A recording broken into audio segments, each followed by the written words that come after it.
اسلام آباد high court میں آئی be کی کوآپریٹو ہاؤسنگ سوسائٹی کیس پر سب کی نظریں لگی ہوئی ہیں اور یہ امید کی جا رہی ہے کہ عدالت کی رولنگ سے ریاستی اور سرکاری اداروں کی جانب سے دھڑا دھڑ ہاؤسنگ سوسائٹیز قائم کرنے کی قانونی حیثیت اور قواعد و ضوابط سے متعلق سب واضح ہو جائے گا۔ Intelligence bureau employees cooperative housing society نے اپنے خلاف فیڈرل انویسٹیگیشن ایجنسی یعنی FIA کی طرف سے کی جانے والی انکوائری کو اسلام آباد ہائی کورٹ میں چیلنج کر رکھا ہے۔ خیال رہے کہ FIA نے ہاؤسنگ سوسائٹی پر ٹیکس چوری، غیر قانونی توسیع اور غیر قانونی کمرشلائزیشن کے الزامات کے حوالے سے وضاحت طلب کی تھی۔ چیف جسٹس اسلام آباد ہائی کورٹ اطہر من اللہ نے اس حوالے سے متعلقہ فریقین کو نوٹسز جاری کر دیے ہیں۔ اس وضاحت میں FIA نے یہ بھی کہا تھا کہ سوسائٹی نے لے آؤٹ پلان کی خلاف ورزی کی ہے اور یہ کہ سوسائٹی کے اقدامات کی وجہ سے قومی اور صوبائی خزانے کو نقصان بھی پہنچا ہے۔ FIA نے نوٹسز 6، 16 اور 21 ستمبر کو بھیجے، لیکن سوسائٹی کے وکیل کا دعویٰ تھا کہ FIA پہلے ہی ایک جامع انکوائری سوسائٹی کے معاملات کے حوالے سے مکمل کر چکی ہے۔ FIA کے خلاف intelligence bureau employees cooperative housing society کا مقدمہ منظر عام پر آنے سے سیاسی، قانونی اور سماجی حلقوں میں مختلف حکومتی اداروں کی طرف سے ہاؤسنگ اسکیموں کے اجرا پر بھی بحث چل پڑی ہے۔ بعض ناقدین کا خیال ہے کہ یہ ہاؤسنگ اسکیمیں غریب سرکاری ملازمین کے لیے بہتر ہیں، جبکہ بعض کا خیال ہے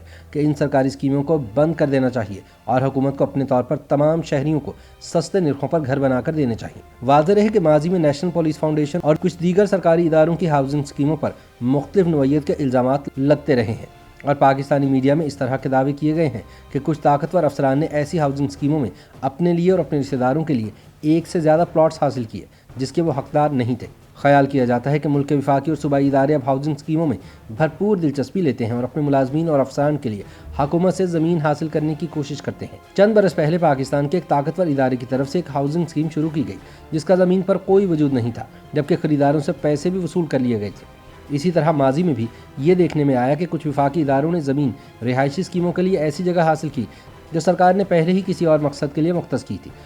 بعض ناقدین کا دعویٰ ہے کہ ایسی رہائشی اسکیموں کی وجہ سے پاکستان میں ریل اسٹیٹ کے سیکٹر نے بہت ترقی کی، لیکن اس کی وجہ سے پلاٹس کی قیمتیں بھی آسمان سے باتیں کرنے لگیں اور غریب آدمی کے لیے گھر بنانا ایک خواب بن گیا۔ کوآپریٹو ہاؤسنگ سوسائٹیز کی روایت کے بارے میں پلاننگ کمیشن کے سابق سیکرٹری فضل اللہ قریشی کہتے ہیں کہ نو آبادیاتی دور میں اس طرح کی روایت بہت مضبوط نہیں تھی اور زیادہ تر انگریز سرکار اپنے وفاداروں کو زرعی زمین دیا کرتی تھی۔ پاکستان میں ہاؤسنگ فاؤنڈیشن سے سرکاری ملازمین زمین خریدتے تھے جس کے دام مناسب ہوتے تھے، تاہم وقت گزرنے کے ساتھ ساتھ تمام وفاقی اداروں نے اپنی اپنی رہائشی اسکیمیں شروع کر دی۔ اسلام آباد میں ریل اسٹیٹ کے کاروبار سے تعلق رکھنے والے اظہر محمود کا کہنا ہے کہ بعض معاملات میں پرائیویٹ اور سرکاری اداروں میں اشتراک بھی ہوتا ہے۔ انہوں نے بتایا کہ اسلام آباد میں ایک سرکاری ادارے کی ہاؤسنگ اسکیم میں لاہور کے ایک ریل اسٹیٹ گروپ نے سرمایہ کاری کی، کچھ زمین انہوں نے ملازمین کو دی اور باقی کو مارکیٹ ریٹ پر بیچا، تاہم ایسا متعلقہ قوانین پر عمل کر کے ہی ممکن ہوتا ہے۔ سپریم کورٹ بار ایسوسی ایشن کے صدر لطیف آفریدی ایڈوکیٹ کا کہنا ہے کہ اس طرح کی رہائشی اسکیموں کو فروغ اس وقت ملا جب پاکستان میں صنعتی زوال شروع ہوا۔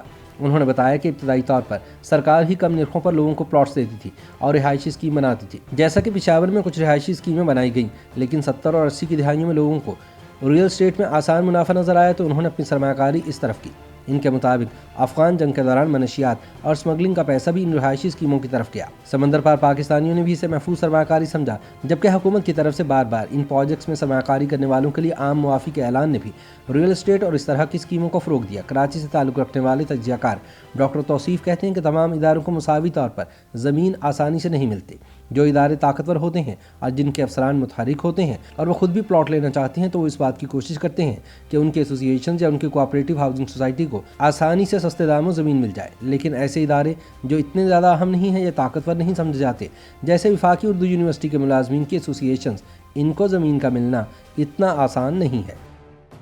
YouTube پر گوگلی نیوز دیکھنے کے لیے youtube.com کی سرچ بار میں گوگلی نیوز TV ٹائپ کریں۔ گوگلی نیوز کے پیج پر سرخ رنگ کے سبسکرپشن والے بٹن پر کلک کرنا نہ بھولیے۔ YouTube پیج پر اپلوڈ ہونے والی ویڈیوز سے باخبر رہنے کے لیے بیل آئیکن پر کلک کیجیے۔ آپ کو ہر نئی ویڈیو کے بارے میں نوٹیفیکیشن موصول ہو جائے گا۔